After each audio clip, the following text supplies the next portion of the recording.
एकता का प्रकाश इतना शक्तिशाली है, एकता का प्रकाश इतना शक्तिशाली है कि वह संपूर्ण पृथ्वी को प्रकाशित कर सकता है, प्रकाशित कर सकता है।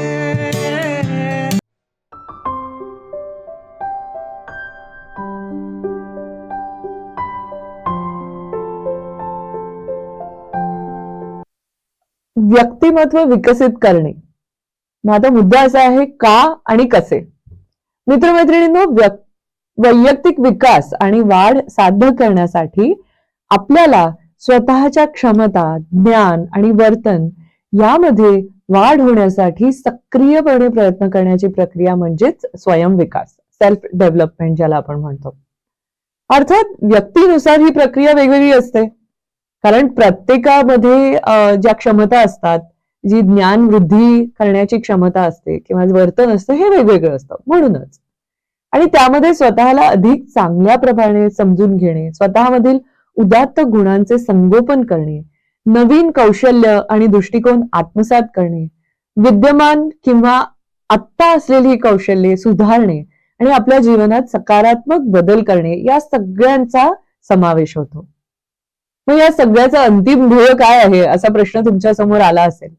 या सगळ्याचे अंतिम ध्येय म्हणजे आनंदी, अधिक परिपूर्ण जीवन जगणे आणि स्वतःच्या पूर्ण क्षमतेपर्यंत विकास घडवून आणणे. म्हणजे जेवढं तुमचं पोटेन्शियल आहे ना, तिथपर्यंत तुमचा विकास जो आहे तो घडवून आणायचा आणि अर्थातच समाजाच्या विकासात योगदान देणे. स्वतःचा विकास करायचा असेल तर आपण काही गोष्टी लक्षात ठेवणं महत्वाचं आहे.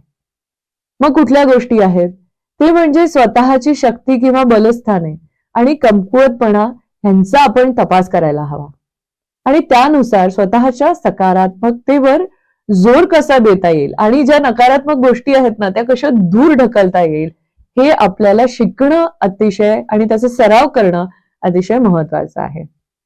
मग आता बघूया की स्वविकासासाठी, सेल्फ डेव्हलपमेंटसाठी काही टिप्स आहेत किंवा काही पॉइंटर्स दिलेले आहेत, ते मी आता तुमच्या समोर मांडणार आहे. सवयी सगळ्यात महत्वाचं. सो राल्फ वॉशिंग्टन सॉकमन एकदा म्हणाले होते की चांगल्या सवयी ज्या आपल्या साधारण आकांक्षा आणि भूक यांना आपोआप नियंत्रणात आणतात, त्यांच्यामुळे मग जीवनातील मोठे अनुभव आत्मसात करण्यासाठी आपला स्वभाव अधिक खुला ठेवतात.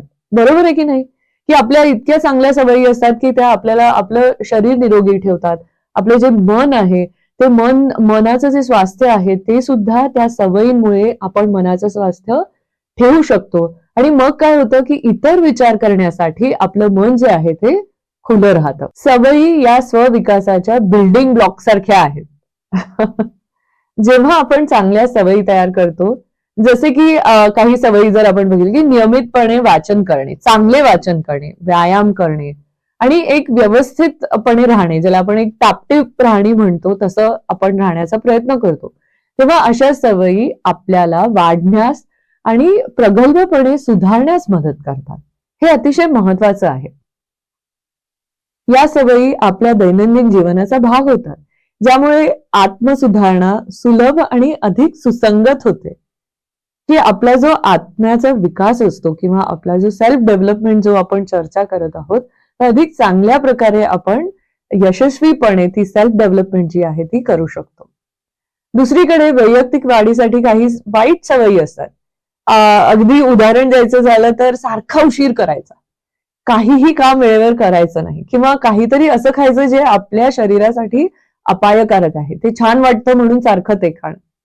पण अशा सवयी सोडून देणं आवश्यक आहे, कारण काय होतं त्यामुळे आपल्याला ज्या गोष्टी मागे बांधून ठेवतात त्या बाजूला करण्यासाठी आपल्याला मदत होते आणि आपल्या समोर जे अडथळे असतात की आपल्याला काही प्राप्त करायचं आहे, आपल्याला आत्मविकास घडवून आणायचा आहे, त्याच्यातले जे अडथळे आपल्या समोर दिसत असतात ते आपण बाजूला करू शकतो. मग आता जुन्या वाईट सवयींपासून आपण कसे मुक्त होऊ, हा एक महत्वाचा प्रश्न आहे आणि त्याच्यावर चर्चा होणं अत्यंत गरजेचं आहे. आपण बऱ्याच वेळा बघतो की जेव्हा एखादी व्यक्ती धूम्रपान किंवा मद्यपान सोडण्याचा प्रयत्न करते, तेव्हा काय होतं, एकदा सोडल्यानंतर सुद्धा पुन्हा नकळत ती व्यक्ती हळूहळू परत त्याच सवयीनुसार वागायला सुरुवात करते. म्हणून काय होतं, दरवर्षी धूम्रपान सोडणे हा प्रत्येक नवीन वर्षांचा त्यांचा काय होतो, संकल्प तयार होतो की आता नवीन वर्ष आलेलं आहे, नाही या वर्षी मी करून दाखवणार आहे. पण नकळतपणे ते परत मागेच त्याच सवयीमध्ये अडकतात. मग ह्या सगळ्यांमधून बाहेर पडण्याचा मार्ग तरी कोणता? सो मित्रमैत्रिणींनो, आता बुद्धिबळाच्या खेळाचा विचार करूया. या खेळामध्ये ना सुरुवातीचा, मधला आणि शेवटचा असे 3 भाग असतात. मग एखाद्याला सुरुवातीच्याच खेळात राजाला खरोखर लगेच चेकमेट देता येतं का? ऑफकोर्स नाही, चेकमेट तुम्हाला करता येत नाही. मग सवयी बदलणे हे सुद्धा बुद्धिबळ खेळण्यासारखं आहे. मग जर आपण थेट गेटच्या बाहेर प्रत्यक्ष हल्ल्यासाठी गेलो तर आपले हल्ले सहजपणे परतवले जातील. म्हणून एखाद्या सवयी जर तुम्ही अडकला असाल तर थेट सामना करण्याचा प्रयत्न अजिबात करू नका. टप्प्याटप्प्याने त्यामधून बाहेर पडा, ही एक गुरुकिल्ली आहे. मग प्रश्न असा परत तुमच्या मनात आला असेल, ठीक आहे टप्प्याटप्प्याने बाहेर पडायचंय, पण आता ही निरोगी सवय कशी लावायची? मित्रमैत्रिणींनो, आपण बघतो की बहुतेक कंपन्या त्यांची उत्पादने 30 दिवस विनामूल्य चाचणी कालावधीसाठी देतात. 30 days and you can use those products for without paying anything असं म्हणतात. जेणेकरून काय होतं की जो संभाव्य ग्राहक असतो ते उत्पादन वापरून पाहू शकते.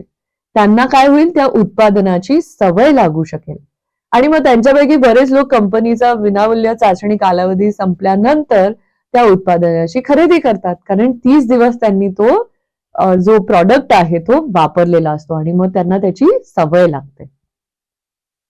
नवीन सवय लावण्यासाठी आपण समान धोरण वापरू शकतो. खरोखरच कोणत्याही नवीन सवयीचा सर्वात कठीण भाग म्हणजे पहिला महिना असतो. विशेषतः पहिले काही दिवस, एक पहिला आठवडा तर अत्यंत महत्वाचा असतो. पण एकदा ते 30 दिवस आपण पार केले की पुढे जाणे खूप सोपे असते. कारण काय असतं की आपल्या मानसिक जी स्थूलता असते, लेझीनेस असतो किंवा त्या गोष्टीबाबत वाटणारे जे दडपण असतं, प्रेशर असतं, त्याच्यावरती आपण मात केलेली असते. आपण त्याच्यातनं बाहेर आलेलो असतो आणि खरंच ते प्रॉडक्ट किती चांगलं आहे किंवा ती सवय किती चांगली आहे हे आपल्याला समजलेलं असतं. दुसरा महत्वाची जो मुद्दा आहे तो आहे वेळेचे व्यवस्थापन, टाइम मॅनेजमेंट.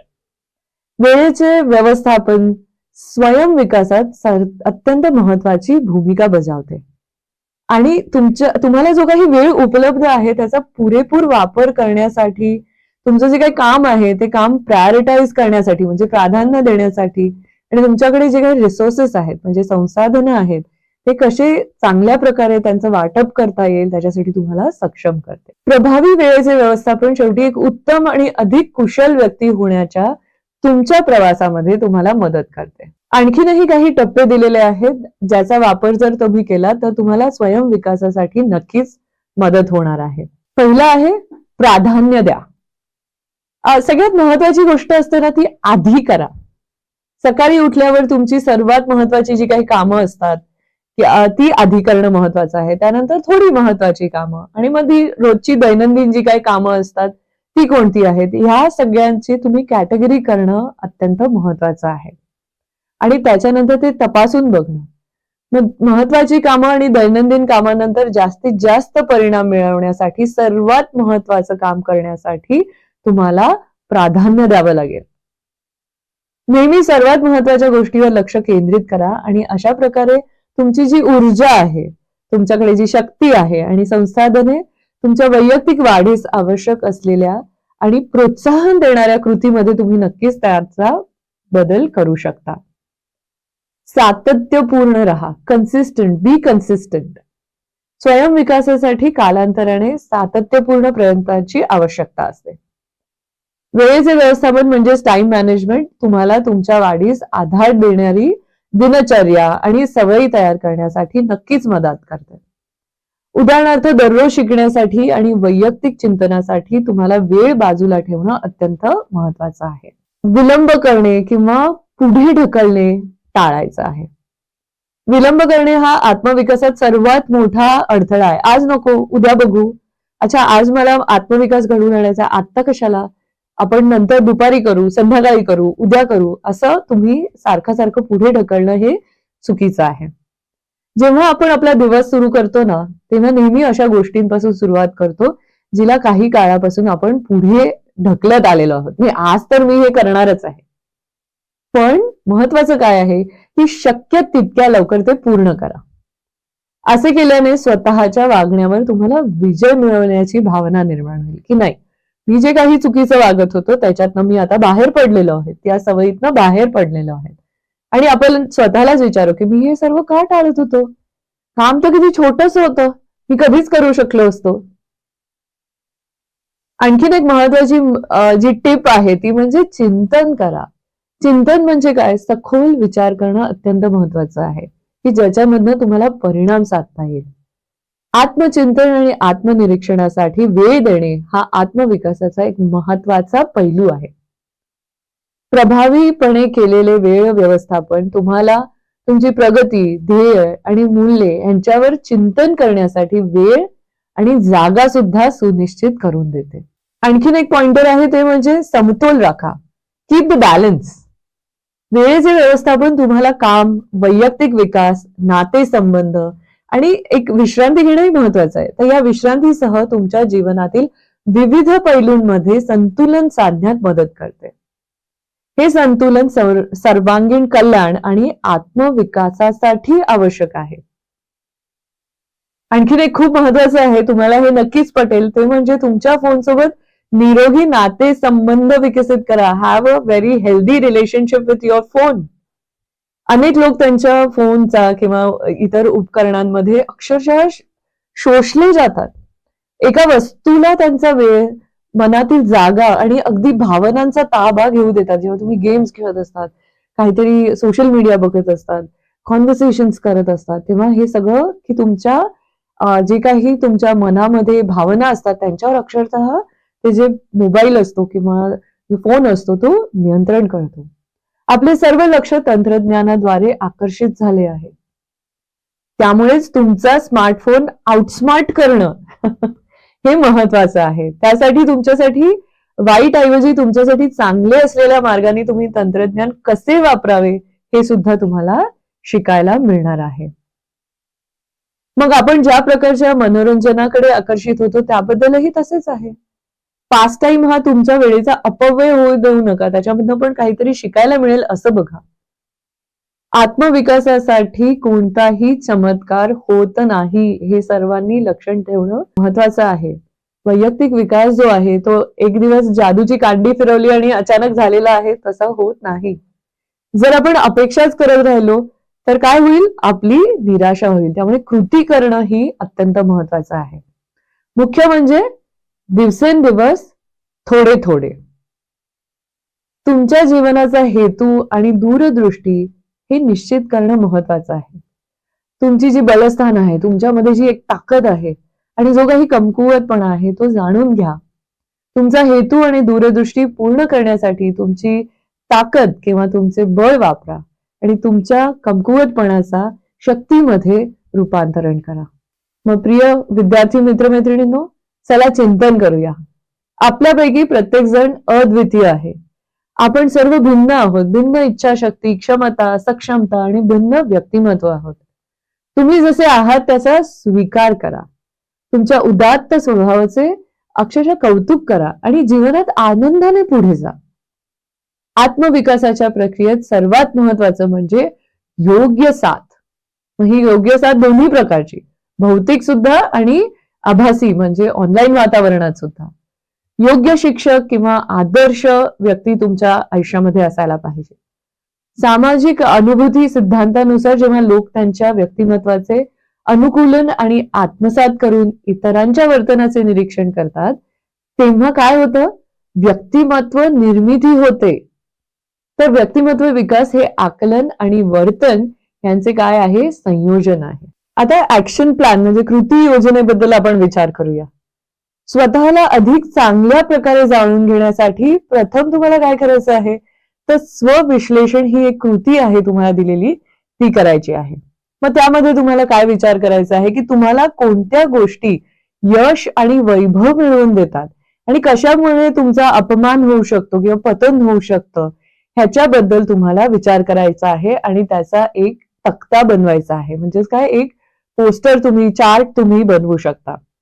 मग एकीकडे तुम्हाला लिहायचं आहे गौरव, मान, प्रतिष्ठा.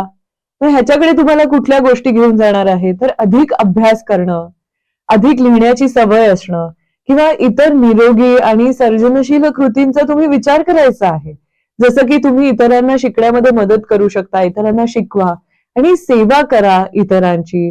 तुम्ही योग्य प्रकारे आराम करणं महत्वाचं आहे, खेळ खेळणं महत्वाचं आहे, व्यायाम करणं अतिशय महत्वाचं आहे. सो हे जे आहे ते एका बाजूला तुमच्या चार्टवरती तुम्हाला लिहायचं आहे. दुसऱ्या बाजूला अधोगती, म्हणजे ज्या अपमानाकडे घेऊन जाणाऱ्या गोष्टी आहेत त्या कुठल्या आहेत. सो टाइमपास करत असताना नुसताच वेळ वाया घालू देणे, हे न करणं किंवा चुकीची संगत सुद्धा, मग ती भौतिक असो किंवा आभासी वातावरणात सुद्धा असो, ती तुम्हाला अधोगतीकडे नेणार आहे. दुसरी एक गोष्ट आहे ती म्हणजे स्वतःलाच प्राधान्य देणं. मला काय आवडतंय, मी काय करणार आहे, मला काय करायचंय, अशा प्रकारच्या भावना, म्हणजे एक उत्कट अशा भावना ज्या असतात त्याचं अनुसरण करणं. त्यानंतर नवीन सवयी विकसित करण्यासाठी किंवा तुमचे व्यक्तिमत्व सुधारण्यासाठी तुम्ही दिवसेंदिवस जे काही करू शकता ते तुम्हाला ठरवायचं आहे. म्हणजे अशा प्रकारे तुमचं काय होणार आहे, कृती आराखडा, एक ऍक्शन प्लॅन तयार होणार आहे. मग दर आठवड्याला, आता चौथ्या भागामध्ये तुम्हाला लिहायचं आहे की दर आठवड्याला तुम्ही जी ठरवलेली आहे ती कृती ती तुम्हाला करायची आहे. त्याचं तुम्ही एक दस्तऐवज म्हणजे एक रिपोर्ट तुम्हाला लिहायचा आहे, त्याच्यावरती चिंतन करायचं आहे आणि त्याच्यामध्ये मी कशा प्रकारे सुधारणा करू शकतो ह्याबाबत तुम्हाला विचार करायचा आहे. त्यासाठी मित्रमैत्रिणींनो, तुम्हाला स्वविश्लेषण ही जी कृती आहे ती तुमच्या अध्ययन साहित्यामध्ये दिलेली आहे.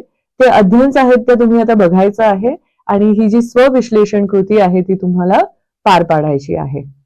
धन्यवाद.